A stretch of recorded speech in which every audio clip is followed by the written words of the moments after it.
तो Insidious 5 movie की शुरुआत होती है इंसीडियस पार्ट 2 की एंडिंग से, जहां पर जॉश और डाल्टन की यादों से उस एक साल और उसके सारे इविल इवेंट्स को मिटा दिया गया था, जिससे कि वो लोग दोबारा एस्ट्रल प्रोजेक्शन से द फर्दर या फिर शैतानों की दुनिया में ना पहुंच जाएं, जहां पर बहुत सारी इविल और रिसेंटलेस स्पिरिट्स रहती हैं। खैर अब 10 साल बीतते हैं और हम फ्यूनरल देख पाते हैं, जो कि होता है जॉश की मदर लोरेन लैम्बर्ट का, जहां पर जॉश और उसकी पूरी फैमिली मौजूद थी। अब हम इन लोगों को आपस में बात करता हुआ देख पाते हैं, जहां पर हमको पता चलता है कि जॉश और उसकी वाइफ रिने ने आपस में डिवोर्स ले लिया है और जॉश पिछले काफी वक्त से परेशान और स्ट्रेस्ड आउट रहता है, जिससे कि उसका दिमाग काफी खराब हो चुका है। और सबसे बड़ी बात कि जब ये हादसे हुए थे इंसीडियस 2 के, उसके बाद से वो अपने बच्चों को उतना अच्छा टाइम और केयर दे ही नहीं पाया। और हम जानते हैं कि यहाँ पर वो गलत भी नहीं है, क्योंकि उसे तो कुछ याद भी नहीं था कि तब हुआ क्या है। उनकी यादों को मिटा दिया गया था। उसके और उसके बड़े बेटे डाल्टन के रिश्ते भी आपस में ठीक नहीं थे और वो दोनों उनके बीच की चीजों को ठीक कर भी नहीं पा रहे थे। अब फ्यूनरल के बाद में सभी लोग वहाँ से जाने लगते हैं और फ्यूनरल के अंदर कार्ल भी आया हुआ था और कार्ल को हम सेकंड पार्ट से थोड़ा अच्छे से जान पाए हैं, जिसने की एलिस का बहुत साथ दिया था। खैर अब डाल्टन यहाँ पर कार्ल को देखता है, लेकिन उसे वो साल ही याद नहीं था जब वो लोग उसके पास में आए थे और उसकी मदद करी थी।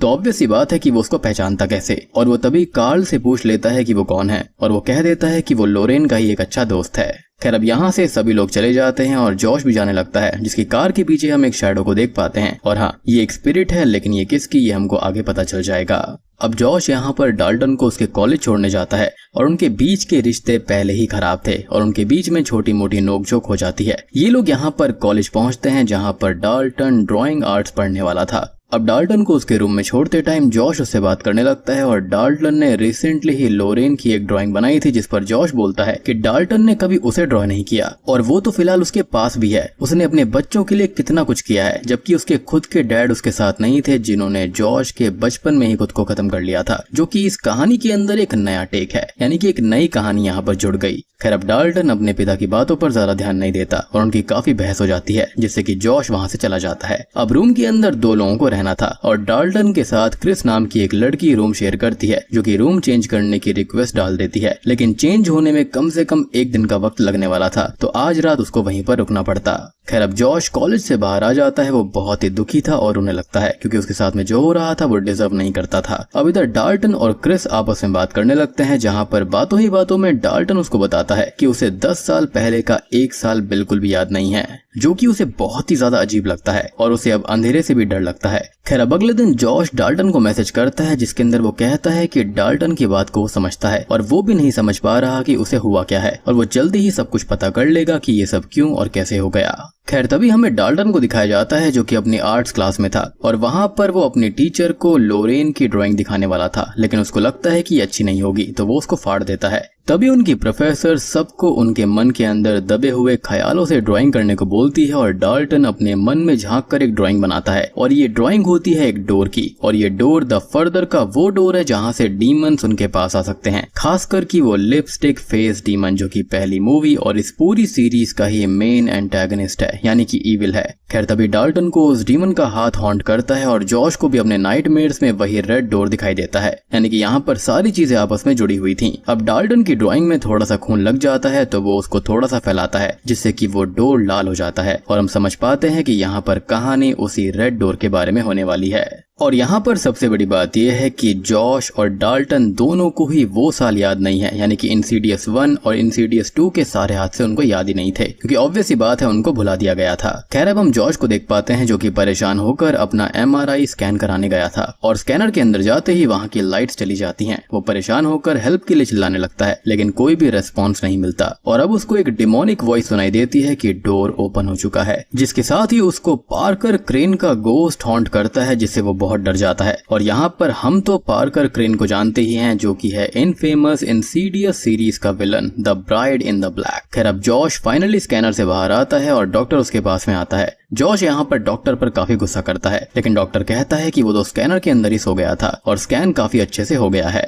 यानी कि यहाँ पर जॉश को भी समझ में नहीं आता कि वो अंदर सोया कैसे। डॉक्टर उससे कहता है कि ये मेमोरी लॉस और कंफ्यूजन वाली स्टेट स्ट्रेस की वजह से हो सकती है और वो ये पता करे कि उसकी फैमिली के अंदर क्या किसी को दिमागी बीमारी तो नहीं थी, तब तक वो कुछ ब्रेन एक्सरसाइज भी ट्राई कर सकता है। तभी हम डाल्टन को देख पाते हैं, जो कि अपने रूम में था और यहाँ पर वो उस रेड डोर वाली ड्राइंग को देखता है और लाइट्स अचानक से चली जाती है और लैंप ऑन करने पर उस पर खून लगा हुआ था। साथ ही साथ और भी जगह पर काफी खून था, जिसके साथ ही उसे कोई भूत हॉन्ट करता है, जिससे कि वो बहुत डर जाता है। लेकिन तभी क्रिस वहां पर आ जाती है और सब कुछ अचानक से नॉर्मल हो जाता है। खैर अब क्रिस अपना सामान लेने आई थी, जिसे नया रूम मिल चुका था, और वो डाल्टन से बात करने लगती है और मस्ती करने के लिए वो उसको एक पार्टी में ले जाती है। यहाँ डाल्टन और वो एक रूम में आते हैं और वो कुछ काम से बाहर चली जाती है और डाल्टन को एक लड़के की स्पिरिट दिखाई देती है जो कि रिसेंटली ही मारा गया था, और वो डाल्टन से कहता है कि वो उसे रोक दे और डोर बंद कर दे। लेकिन डाल्टन ये बात समझ नहीं पाता कि वो बोलना क्या चाहता है। खैर वो गोस्ट उसे और हॉन्ट करता है, लेकिन तब तक क्रिस वहां पर आ जाती है और वो लोग हॉस्टल के लिए निकल जाते हैं। अब हॉस्टल आकर डाल्टन उसी रेड डोर की ड्राइंग को पूरी करने लगता है, उसके पीछे के रहस्य को जानने के लिए। तभी वो अपनी आंखें बंद करता है और अनजाने में एस्ट्रल प्रोजेक्शन करने लगता है और हॉस्टल के अंदर ही घूमते हुए क्रिस के रूम तक आ जाता है।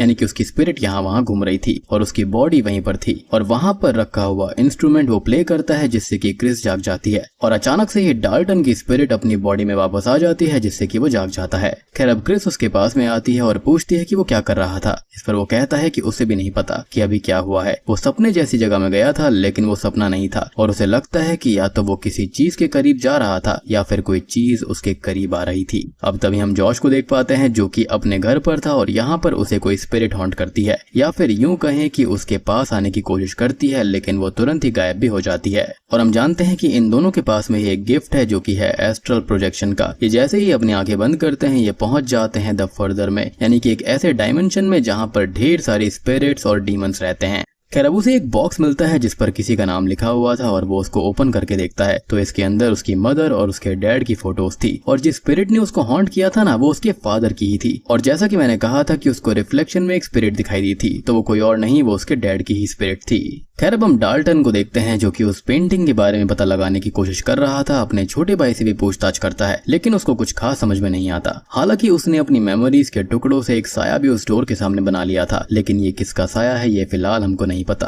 लेकिन ऑब्वियस सी बात है, इंसीडियस फैंस तो पहले से ही जानते हैं। खैर तभी वहां पर क्रिस आ जाती है, जो कि उसको बताती है कि जो डाल्टन ने फील किया है वो असल में एस्ट्रल प्रोजेक्शन है, और वो उसको कुछ वीडियोस भी दिखाती है, जिसके अंदर हम देख पाते हैं स्पेक्स और टकर को, जो कि एलिस के साइड किक्स थे, यानी कि उसके पार्टनर्स थे। और यहाँ पर हम एक सेशन का वीडियो एलिस का भी देख पाते हैं, जिसके अंदर वो बताती है कि द फर्दर में फंसी हुई स्पिरिट्स तकलीफ में होती हैं, जिन्हें सदियों तक उनके पापों की सजा काटने के लिए वहां पर छोड़ दिया जाता है। लेकिन वहां पर खाली ये स्पिरिट्स नहीं, बल्कि ढेर सारे डीमंस भी होते हैं, और वो हमारी दुनिया में आने की कोशिश करते हैं हमारी जिंदगी को लेने के लिए, क्योंकि वो जीना चाहते हैं। और डीमंस तो यहाँ पर इतने खतरनाक हैं कि वो यहाँ पर हमारी बॉडी तो चाहते ही हैं, यानी कि हमको पदस करना चाहते हैं, लेकिन साथ ही साथ हमारी दुनिया के अंदर तबाही भी मचाना चाहते हैं। खैर अब डाल्टन उस लड़के की स्पिरिट से कांटेक्ट करने की बात करता है जिसने उसको हॉन्ट किया था, और वो कांटेक्ट उससे इसलिए करना चाहता था क्योंकि उससे ही पता चलेगा कि वो डोर के बारे में क्या कहना चाहता था। अब वो और क्रिस वहां पर जाते हैं और वहां पर वो एस्ट्रल प्रोजेक्शन ट्राई करता है, लेकिन कुछ पता लगा पाए उससे पहले ही डीमन क्रिस के ऊपर हमला कर देता है और बाकी गोस्ट उसको परेशान करने लगते हैं। अब डीमन के हमला करने से होता यह है कि क्रिस वहीं पर बेहोश हो जाती है, जिसको निक नाम का एक लड़का होश में लेकर आता है, जो कि वही है जिसकी पार्टी में ये और डाल्टन गए थे, और डाल्टन भी वापस जाग जाता है। अब तभी हम जॉश को देखते हैं, जो कि एक आदमी के बारे में पता करने जाता है जिसका नाम बेन होता है, और उसको पता चलता है कि वो कोई और नहीं बल्कि उसके ही फादर थे, जिन्होंने खुद को खत्म किया था, और वो एस्ट्रल प्रोजेक्शन कर पाते थे, जिससे हम समझ पाते हैं कि ये गिफ्ट या फिर ये जो कर्स है वो जॉश और डाल्टन में वो कैसे आ गया। अब जॉश रिने के पास में जाता है और दूसरी ओर डाल्टन भी अपने भाई से पूछता है कि उसे कुछ याद है कि 10 साल पहले क्या हुआ था। इस पर वो कहता है कि उसके दिमाग के अंदर एक तस्वीर तो है जो कि उसको सच लगती है, लेकिन मॉम कहती है कि वो बस उनका वहम था।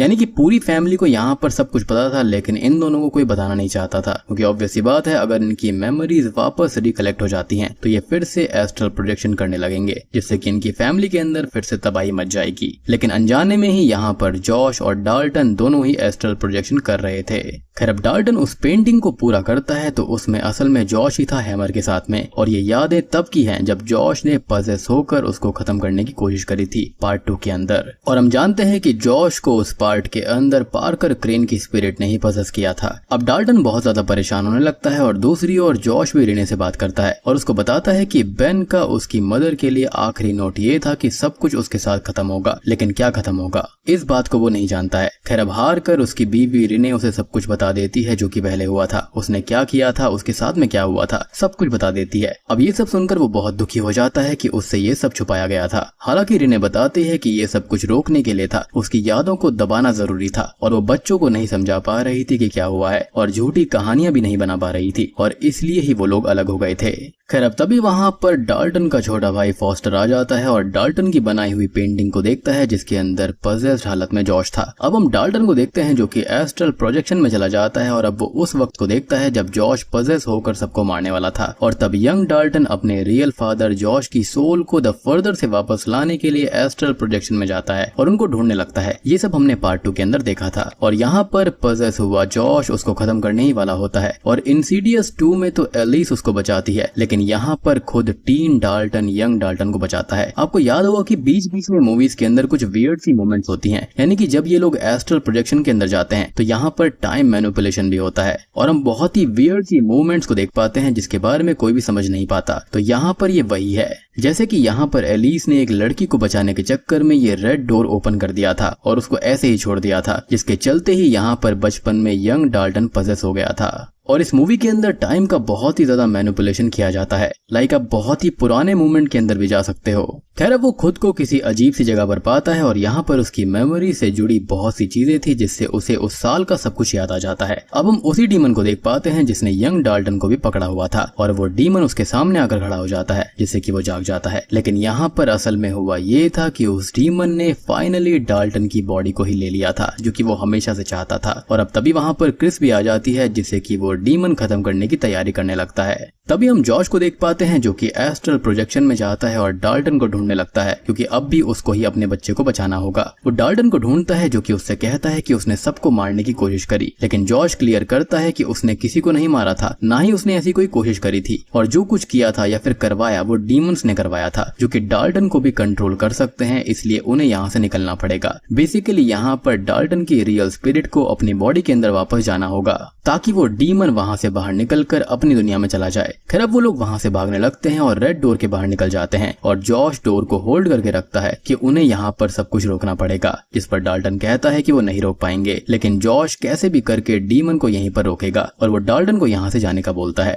यहाँ पर डाल्टन की बॉडी पोजेशन में क्रिस पर हमला करती है और यहाँ पर और भी बहुत सारे भूत आ जाते हैं, लेकिन अब तक डाल्टन की स्पिरिट उसकी बॉडी में वापस आ गई थी और वो होश में आ जाता है। अब तभी हम जॉश को देख पाते हैं जो कि पूरी कोशिश करते हुए उस डोर को होल्ड कर रहा था और ये कहता भी है कि ये सब उसके साथ ही खत्म होगा और ऐसा ही उसके फादर ने कहा था। मींस उन्होंने भी कभी ना कभी ये सब रोकने की कोशिश करी होगी और हम जानते हैं कि उनको भी इसी डीमन ने मारा होगा और हमने उनकी स्पिरिट को जॉश के पास आते हुए भी देखा था, तो वो असल में उसको बचाने उस जगह पर आए थे, यानी कि वो उसको आगाह कर रहे थे कि वो वहां पर ना जाए। और मेरे ख्याल से उसके डैड बेन को ये लगा होगा कि अगर वो खुद को खत्म कर लेंगे तो शायद से उसके बच्चे बच जाएंगे, लेकिन ऐसा नहीं हुआ। ये चीज जो थी वो उसके बच्चों के अंदर भी इनहेरिट हो गई थी। खैर अब वो डीमन डोर तोड़ने लगता है और वो बाहर आने ही वाला होता है, लेकिन अब तभी डाल्टन अपनी बनाई हुई पेंटिंग के डोर पर ब्लैक पेंट करने लगता है जिससे कि वो डोर यहाँ पर द फर्दर के अंदर भी बंद होने लगता है क्योंकि वो उसने ही ओपन किया था। और ये डोर जो है वो भूलने से बंद नहीं होने वाला था बल्कि याद रखने से ही बंद होने वाला था और जब तक वो उसको बंद रखना चाहे वो रख सकता था।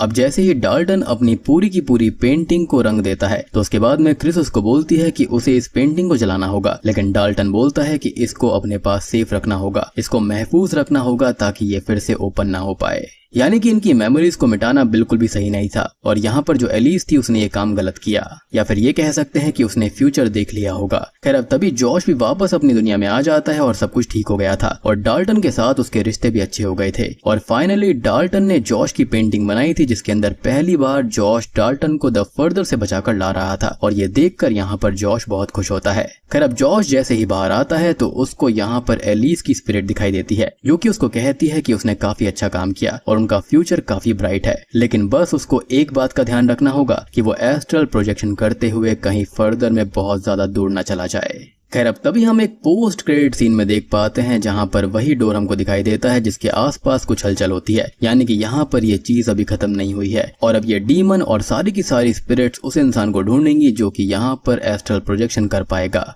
इसी के साथ में ये मूवी यहीं पर खत्म